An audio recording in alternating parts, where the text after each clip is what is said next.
नमस्कार दोस्तों, stock India YouTube channel में आपका हार्दिक स्वागत है। आप देख रहे हैं स्टॉक इंडिया यूट्यूब चैनल। और यदि आप पहली बार चैनल पेज को विजिट कर रहे हैं तो बेल आइकन को हिट करना ना भूलें, ऑल को भी सिलेक्ट करके रख लें। और मित्रों, अब हम आ गए हैं मेरे नॉर्मल पेज पर और आज इस वीडियो में हम बात करने वाले हैं निफ्टी इंडेक्स की। तो हम देखें तो आज 2022 का जो वर्ष है उसका आज एंड देखने को मिल रहा है। कल 31 दिसंबर है। और तो देखिए, हम बात करेंगे आज के वीडियो की शुरुआत है वो निफ्टी इंडेक्स से करेंगे और देखेंगे वर्ष 2022 का लास्ट ट्रेडिंग डे आज देखने को मिला। और लास्ट ट्रेडिंग डे में आज हल्की गिरावट इंडेक्स में देखने को मिली है। और हम उन्हीं से सभी चर्चाओं की बात अब इस वीडियो में करने जा रहे हैं कि इस पूरे वर्ष में इंडेक्स ने कितना रिटर्न जनरेट किया है, और वो सभी चीज़ें हम इस वीडियो में कवर करने वाले हैं।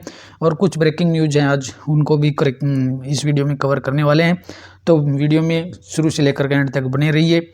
तो मित्रों, आज बात करें आज के इंडेक्स की, तो आज इंडेक्स में 85 पॉइंट की गिरावट के साथ निफ्टी आज 18,105 पर क्लोज हुआ। और आज कंसोलिडेशन की स्थिति में लगभग रहा। और अंतिम बाजार के अंतिम जो क्षण थे उसमें काफ़ी गिरावट है वो देखी गई और मार्केट है वो लगभग आधे अंकों की गिरावट के साथ क्लोज हुआ है। तो हम बात करेंगे आज के कि निफ्टी ने इस 2022 के पूरे वर्ष में, तो इंडेक्स ने इस पूरे वर्ष में कितना रिटर्न दिया है। तो दुनिया के सभी मार्केटों की तुलना हम आज इंडेक्स से करने जा रहे हैं। और हमारे निफ्टी इंडेक्स की बात करें तो इस वर्ष 2022 के पूरे वर्ष में निफ्टी इंडेक्स ने बहुत ही बेहतर रिटर्न है वो जनरेट किया है। और दुनिया के सभी जो मार्केट्स हैं उन मार्केट की तुलना में काफ़ी बेहतर है वो इंडियन मार्केट्स रहे हैं। और निफ्टी की चाल की बात करें तो 2022 का आज अंतिम सेशन देखने को मिल रहा था। और पूरे 2022 के वर्ष की बात करें तो इंडेक्स लगभग 2-2.5% से ज़्यादा का रिटर्न है कवर इंडेक्स ने किया है। और इन 2 वर्षों के दौरान इंडेक्स में आपको 2.5% से ज़्यादा का रिटर्न देखने को मिल रहा है। और निफ्टी ने इस वर्ष के दौरान 18,000 का जो लेवल है, बड़ा लेवल है, अचीवमेंट किया है। और 19,000 के नज़दीक है जाकर अपना एक 19,000 के नज़दीक हाई भी लगाया है। और सिमिलरली यही स्थिति हम सेंसेक्स में भी देखने को मिलते हैं। सेंसेक्स ने भी इस पूरे वर्ष के दौरान लगभग 1657 अंकों का रिटर्न है वो जनरेट किया है। और करीबन निफ्टी की जो सेंसेक्स की जो इस वर्ष के पूरे साल का रिटर्न देखें तो सेंसेक्स लगभग 3% के लगभग पहुंच जाता है। और 2.80 अंकों की 80% की है वो 80% अंकों के साथ दुनिया के बेहतरीन बाजार है वो साबित इंडियन मार्केट हो रहे हैं। और वर्ल्ड के अगर सबसे बड़े स्टॉक मार्केट की बात करें तो डाउ जोन्स की, तो दुनिया के जो सबसे बड़े मार्केट को जो लीड करता है अमेरिकी मार्केट की बात करें तो अमेरिकी मार्केट ने सेम इसी अवधि में वर्ष 2022 में कुल 10% का है वो -10% का है वो काफ़ी गिरावट देखी गई है इनमें। और 10% की गिरावट के साथ है वो डाउ है वो आज इसमें डाउ जोन्स में है वो 2022 के दौरान वो 10% की गिरावट है देखी गई है। और अभी इंडियन मार्केट की तुलना में है वो अमेरिकी जो मार्केट है वो इनका परफॉर्मेंस है वो 10% है वो कम देखने को मिल रहा है। और सिमिलरली यही स्थिति है आईटी का जो दिग्गज जो इंडेक्स है नेस्डेक्स में भी आपको। और इस नेस्डेक्स की जो हालत है वो तो काफ़ी दयनीय दिखाई दे रही है। और नेस्डेक्स ने इस वर्ष 2022 के दौरान 34% का वो डाउनग्रेड रिटर्न्स है वो आप इसमें देखने को मिल रहा है। और इसी तरह से इनकी तुलना करते हैं तो इंडियन जो मार्केट है काफ़ी बेहतरीन है वो साबित हो रहे हैं।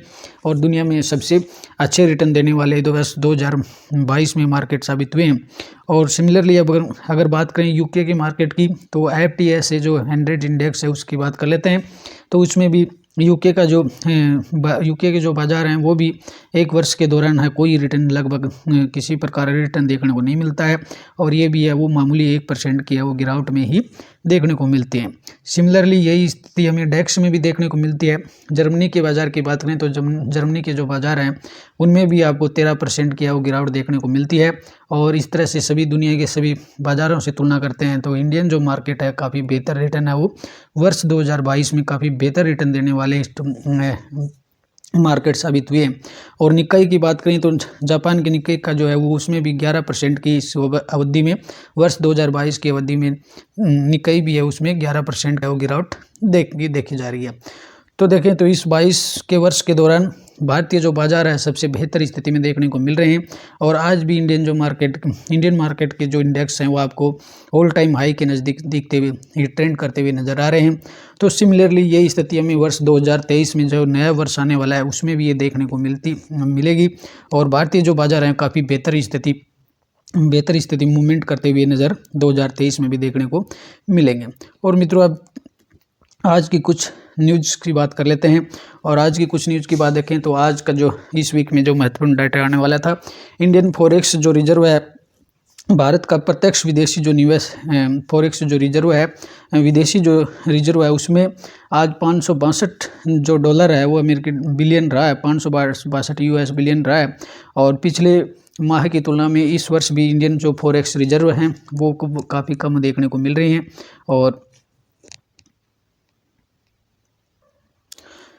और यदि पिछले सप्ताह के इंडियन फॉरेक्स रिजर्व की बात करें तो पिछले माह में 563 बिलियन रहा था।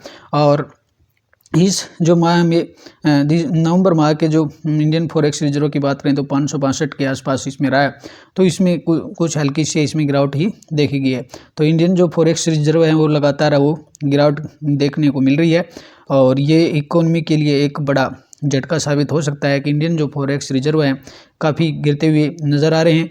और ये संभलने का कंटिन्यूस इनमें गिरावट देखने को मिल रही है। और मित्रों, अगली न्यूज़ कवर करते हैं आज। इंडियन जो मैन्युफैक्चरिंग जो सेक्टर है उससे भी काफ़ी महत्वपूर्ण जो डेटा है वो निकल करके आ रहे हैं।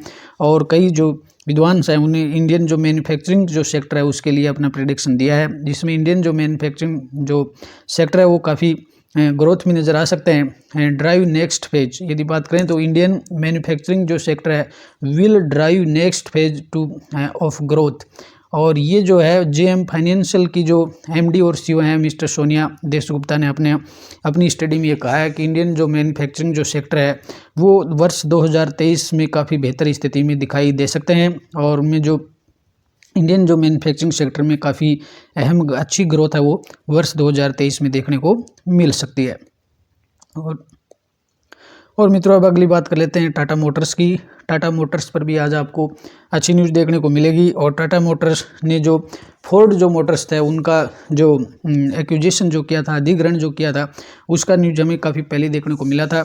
और जो फोर्ड इंडिया में जो फोर्ड मोटर्स जो थी उसका अधिग्रहण है वो टाटा मोटर ने कर लिया है। और उसका जो कंप्लीट है जो एक्विजिशन है, अधिग्रहण की जो प्रक्रिया है वो आपको जनवरी 2023 में पूरी होती देखने को मिलेगी। आज एक्सचेंज को दिए फाइलिंग लेटर में टाटा मोटर्स की तरफ से ये क्लियर किया गया है। और इसमें कहा गया the acquisition include the entire land and the buildings and vehicles manufacturing plant along with machinery and equipment and transfer of all eligible employ of FIPL's vehicles manufacturing operation at stand. तो इसमें जो Tata Motors की तरफ अपने stock exchange को दिए filing letter में कहा है कि जो फोर्ड मोटर के टोटल जो संपत्ति है, जिसमें लैंड है, बिल्डिंग है, व्हीकल्स है, मैन्युफैक्चरिंग जो प्लांट है, मशीनरी है, इक्विपमेंट है, उन सभी की जो इंटायरली जो प्रोसेस है वो आपको 2023 में प्रोसेस है वो पूरा होता हुए नजर आएगा।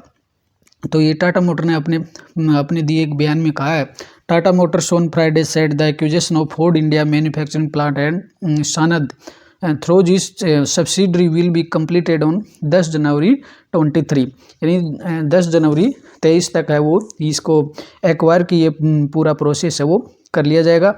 और यदि बात करें तो इसका जो फोर्ड जो मोटर्स है इसका गुजरात में है वो प्लांट है वो देखने को मिलता है। सानंद जो प्लांट है उस पर भी है, सानंद जो प्लांट है गुजरात में ये फोर्ड मोटर्स का, और इसका एक्विजिशन है वो टाटा मोटर्स ने किया है। और 725 करोड़ के आसपास का जो प्लांट है इसका एक्विजिशन है वो टाटा मोटर्स की तरफ से कर लिया गया है। और ये जो टाटा मोटर्स की तरफ से ये जो एक्वायर किया गया है और इसकी पूरी प्रोसेस आपको इस माह में होते हुए नजर रही है। और अब बात कर लेते हैं इंडियन मैन्युफैक्चरिंग जो सेक्टर है, इंडियन की जो मैन्युफैक्चरिंग सेक्टर है जिसमें 8 जो कोर सेक्टर्स शामिल हैं, और उसकी जो ग्रोथ रेट है वो नवंबर माह में 5.4% रही है। यानी जो इंफ्रास्ट्रक्चर जो सब सेक्टर है उसमें भी काफ़ी है वो अच्छी ग्रोथ है वो देखने को मिल रही है। और नवंबर माह के लिए जो डाटा निकल के आया है इसमें मैन्युफैक्चरिंग जो सेक्टर है, इंफ्रास्ट्रक्चर जो सेक्टर है उसकी ग्रोथ है वो निकल कर के आ रही है।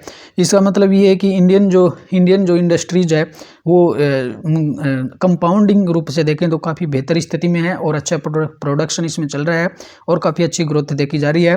तो ये जो ग्रोथ है ऑल ओवर मार्केट पर इसका प्रभाव आपको देखने को मिलेगा और ये नवंबर माह में जो काफ़ी अच्छी स्थिति इनमें देखने को मिल रही है। और मित्रों अब बात कर लेते हैं एडिबल ऑयल से संबंधित आज भी एक अच्छी न्यूज़ देखने को मिल रही है और इंडियन जो गवर्नमेंट है उसने वेजिटेबल जो ऑयल है उसके इंपोर्ट पर जो लोअर ड्यूटी जो टैक्सेस लगा रखे थे वह मार्च 2024 तक उसको बढ़ा दिया गया है। यानी जो वेजिटेबल ऑयल के इंपोर्ट पर जो ड्यूटी में छूट दी गई थी, एक्साइज जो ड्यूटी होती है उस पर वेजिटेबल ऑयल पर छूट देगी गवर्नमेंट की तरफ से, वो छूट दी गई थी ताकि जो एडिबल जो ऑयल है उसकी कीमतें हैं वो न बढ़ पाएँ। यानी गवर्नमेंट ने बढ़ती हुई महंगाई को कंट्रोल करने के लिए जो वेजिटेबल ऑयल का जो इंपोर्ट इंडिया करता है विदेशों से और उसके इंपोर्ट पर जो ड्यूटी टैक्स लगाया जाता है उसमें जो कटौती जो चल रही है उसका गवर्नमेंट ने और आगे 2024 तक के लिए मार्च 2024 तक के लिए उसको बढ़ा दिया गया है। और इस लिहाज से देखें तो गवर्नमेंट का ये एक कदम है कि एडिबल जो खाद्य तेल है उनकी कीमतें देश में न बढ़ पाएँ और कीमतों को बढ़ने से रोकने के लिए गवर्नमेंट का ये जो कदम गवर्नमेंट की तरफ से उठाया गया था 2022 में, मई 2022 के आसपास। तो ये जो लोअर जो ड्यूटी टैक्सेस है ये इसको 2024 तक के लिए बढ़ा दिया गया है ताकि महंगाई है वो कंट्रोल में रहे। तो इसकी बात कर लेते हैं कुछ। तो India has extend policy to allow imports of lentils and the vegetable oils such as a palm oil and soybean and sunflower oil and at lower taxes by a year until March 24। यानी दुनिया में भारत की बात करें तो India जो है वो खाद्य तेलों के आयात में दुनिया में सबसे ज़्यादा इंपोर्ट करने वाला देश है और हमारी जो घरेलू जो मांग है उसका मैक्सिमम जो हिस्सा है वो इंपोर्ट से ही पूरा होता है। इसलिए गवर्नमेंट ने देश में महंगाई ने बढ़े खाद्य तेलों की जो कीमतें हैं उनको बढ़ने से रोकने के लिए जो इंपोर्ट जो ड्यूटी है उस पर काफ़ी छूट दे रखी है और ये जो छूट है वो 2024 तक के लिए बढ़ा दी गई है। ऐसा गवर्नमेंट ने आज अपने एक स्टेटमेंट में ऐसा गवर्नमेंट ने कहा है। और तो मित्रों आज की जो महत्वपूर्ण जो न्यूज़ थी इस वीडियो में कवर कर ली गई हैं और इंडियन जो मार्केट्स थे उनके जो 2022 के दौरान जो बेहतर जो प्रदर्शन रहा है उसको भी हमने कंपैरिजन रूप से हमने दुनिया के दूसरे मार्केट से भी उनकी हमने तुलना की है। तो भारतीय जो मार्केट है अच्छा परफॉर्म करते नज़र आ रहे हैं। तो अब बात करते हैं 2023। तो वर्ष 2023 में भी भारतीय मार्केट है वो काफ़ी अच्छी स्थिति में रिटर्न जनरेट करने की स्थिति में होंगे और कई ऐसी जो रिपोर्ट्स आ रही हैं कि इंडियन जो मार्केट के भारतीय जो इकोनॉमी है उसके जो कई जो सेक्टर्स हैं, मैन्युफैक्चरिंग सेक्टर्स है, टेक्सटाइल्स है और आईटी जो सेक्टर्स है, बैंकिंग जो सेक्टर है, इनकी सभी की जो ग्रोथ है वो दूसरी और जो वित्त वर्ष 2023 का जो दूसरी और तीसरी जो तिमाही होगी, तीसरी तिमाही में सभी जो सेक्टर्स में है वो काफ़ी अच्छी ग्रोथ है वो देखने को मिलेगी। तो वर्ष 2023 में भी है वो निफ्टी अच्छे रिटर्न देखने की स्थिति में मिलेंगे। तो मित्रों आज के वीडियो में इतना ही। अगले वीडियो में नए लेटेस्ट न्यूज़ के साथ फिर मिलते हैं, तब तक के लिए नमस्कार।